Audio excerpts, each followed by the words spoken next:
Heath is on his way to go get another plow truck. This will be the third one in a year. The first one didn't work out so well. The motor wasn't exactly what he wanted, and I got him through last year. It was a little too light. Half ton, short bed, just beat up. I only gave like 6. It was a Chevy though. That was the only. Yeah, I love those square bodies, but that thing was just hammered. It was so rusted. But it served its purpose. So then you got another one. But we weren't living up here last year, and so it wasn't as critical. Even with that plow truck, it was only wide enough up here for one car, and we ended up having to dig out a spot where 2 of us could pass if we had to. And part of that stemmed from the fact that I didn't get that plow truck until like after we'd had a couple of significant snowstorms. So we need to have a plow truck here ready to go when it's snowing. When it goes. During the storm. So I spent the last 2 days working on the white truck. Put a new fuel pump in it. I've probably thrown a couple $100 at it on top of the $600 I paid for it. And then Friday night, I'm thumbing through the internet like I always do, and I find a red, almost exactly the same year, almost identical, except for it was a regular cab. I find it on the internet for sale for about 3 times what I paid, but it's ready to go. And the concern I had with the white truck was finding a plow that would mount to it, had the right brackets, had the right electronics, and I'm gonna spend, the cheapest one I found was $2,000. And so, with a plow already on it? No, I'm talking just the plow. Oh, just the plow. So to find a turnkey truck that's ready to go, I showed it to Cedar. I said, I'm gonna go get this truck. You said we should be cutting firewood. And I said, but we're done once I bring this truck back up here. And you said you shouldn't have, I told you not to buy the white truck in the first place, but sometimes you like to learn the hard way. Most of the time I like to learn the hard way. But I bought the white truck cheap enough where I can get out of it. Number one, it's got the ZF5 transmission in it, which everybody wants, that 4-wheel drive transmission. If somebody wanted to do a automatic swap on a Power Stroke, that's what everybody wants. And it's a decent enough truck that all of us could have fit in it too. I like the extended cab like that. And maybe it's worth throwing a head gasket. I think it might have a head gasket issue. I got a sweet video of it backfiring and thinning out my eyebrows, but my flipping camera's acting up and it's not letting me have it. So yeah, we don't want to see that. You weren't wearing your safety I think glasses. People do want to see it.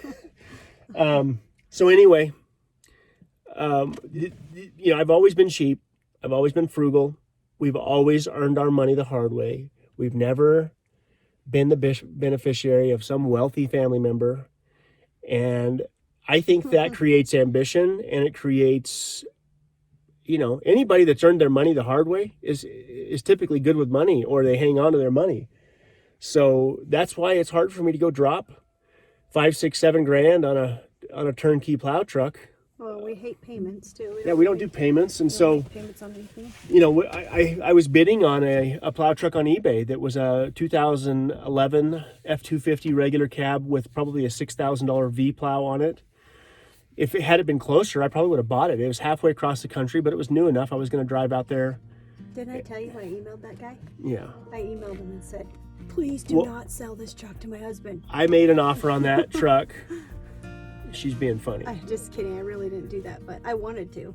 He was asking $9,900 for it, and it had a pretty banged up bed. So I offered him $7,500, and he countered back at $7,300, and he scared me. Had he accepted my offer, we'd have that truck sitting here right now. Kitty wants in.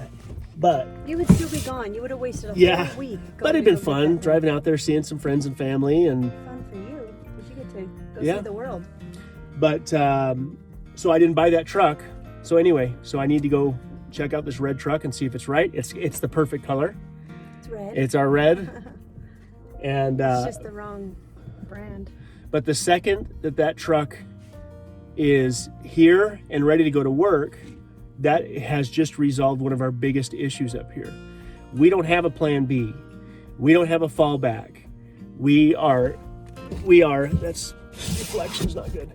We are, I guess in theory, my mom's place was a fallback in town, But she sold it. She sold the house. She's back in Arizona. We don't have a plan B, and we're not looking for a plan B. We're here. We're prepared to deal with the challenges that come with it. I went through 3 different generators before finally recognizing that that's a piece of equipment that needs to be 100% dependable. And if I got to drop $3,000 on it, then that's just the way it is.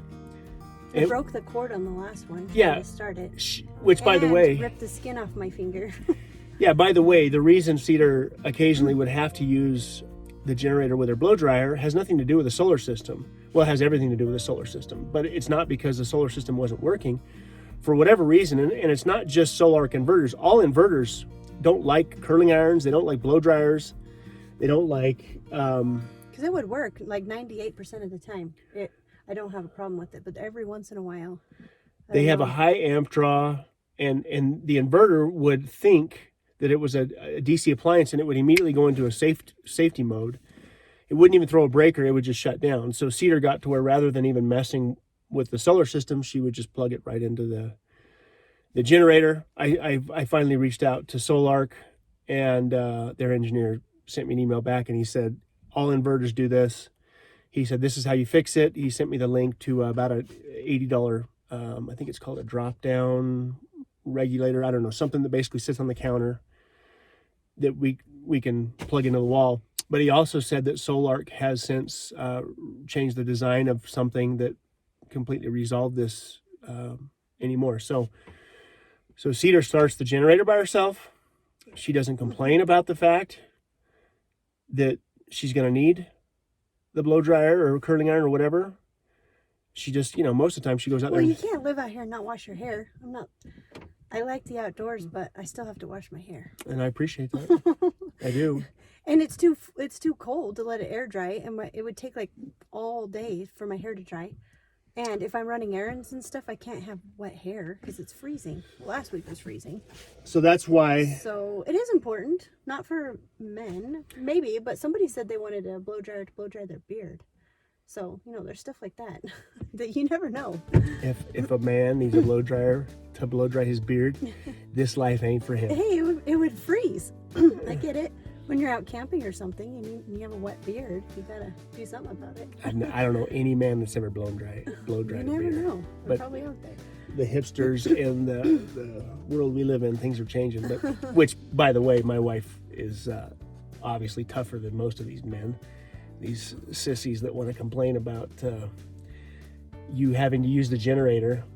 Anyway, Cedar's never complained about anything. She's never complained about, what we're working through. Well, I appreciate you. I appreciate what you've done. I appreciate how far we've come. And we're slowly working through these problems. We'll get the blow dryer figured out. The generator's supposed to be here next week.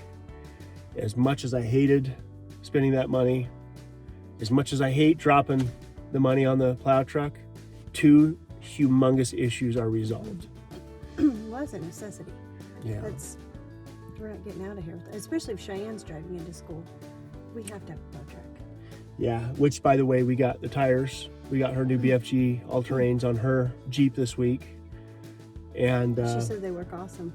She loved them. Mm-hmm. She wanted them bigger, and she wanted a lift on that thing. And it's become the commuter car for her and the kids going into school. So I don't want to do anything like that would make it a little bit prone to being top heavy, I guess. So we're working through it. I don't know what else to say other than I think that the issue I have with these projects, when I buy the white truck and I pay $600 for it and I think I can throw a few $100 at it and some time, is not the money as much as it's the time.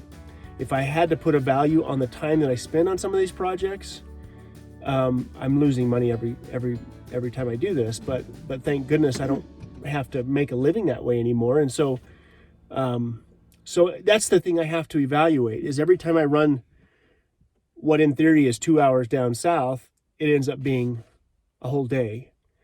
And so it took me a whole day to go get that white truck. It's going to take me just as long to go get the red truck. But to be done with it, to have the plow truck here, I'll likely, get that red truck. If there's any issues with it, I'll likely just get it as solid as it can be So even Rhett could plow the road, or even Cheyenne, or even you could if you had to. And so You really need your shop. I mean, it's going to change everything when you actually have somewhere to work and keep all this stuff covered and put away, and so we don't look like Sanford and Sons, you know? yeah, we got 15 different vehicles sitting around here between four-wheelers and cars, and half of them work. I got to take the foreman down to get the carburetor cleaned out on that one. We probably need to have that thing ready to go just in case, but Yeah. it is what it is. We're working through these things. Oh, I got the shirts. They're ordered. They're going to be a couple weeks before they're made. So all those people who ordered shirts, they're coming, I promise. It's just going to be a couple weeks. So thank you for being patient, and I'll get them out as soon as I can. We're getting up against the Christmas stuff, and so these companies that normally tell us they can make stuff for us in 7 days or 10 days, It's now been like 2 weeks. 2 to 3 weeks. And so Yeah. we appreciate you guys again for the amount of you that are willing to wear our shirts and our hats. And if you're trying to do something before Christmas, let us know, and we'll definitely get everything out before Christmas. But Oh yeah, it's definitely before Christmas. But if you want something, I need to know now, yeah, so I can place another order, because it does take a couple weeks. And Cedar then shipping hand time. packages. Cedar goes through every one of those emails manually. Our website is super simple. But the shirts are not. But we're not even using at some point we'll step the site up and get everything a little bit more mechanized. But you have to understand that every one of these shirts goes through one of our hands, mainly Cedar's hands. She handles all that stuff when I'm out pretending to work. Buying more trucks Buying more trucks. or generators. She packages them. She handwrites the little stickers that we throw in with the shirts. And by the way, we don't make enough money off this to justify the time. That's for fact. But we just but it's appreciate. fun. Yeah, it's we fun. appreciate We really it. appreciate it, and I enjoy doing it. It's not that big of a deal. So anyway, I'm gonna get the plow truck.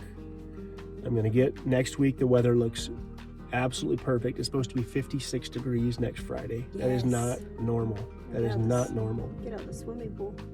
Get out there with We the got hot kids. water right here. We can use hot water. Yeah, wash my car maybe. But I'm going to get a couple loads. And then the other big thing is by spending less time away from the property, we can do some of these things that we've been trying to do forever. We've got 2 cats and a dog.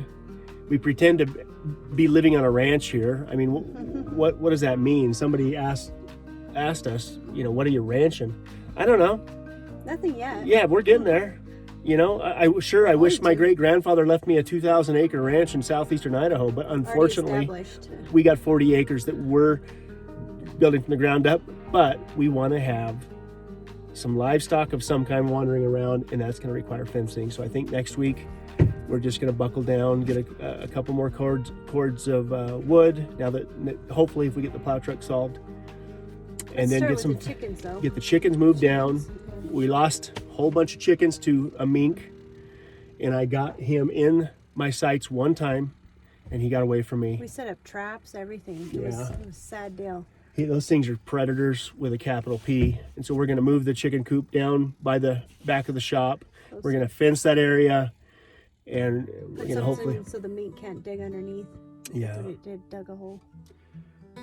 we're going to figure it out. I had a bobcat run right across the front of my truck about just as I was driving down the road headed out, and It's it just was a baby. probably 2 or 3 month old bobcat. Caught me off guard. I normally would have whipped my camera phone out and got it on camera, but I was in shock because I couldn't tell if it was a cat or no, there shouldn't be any cats up here.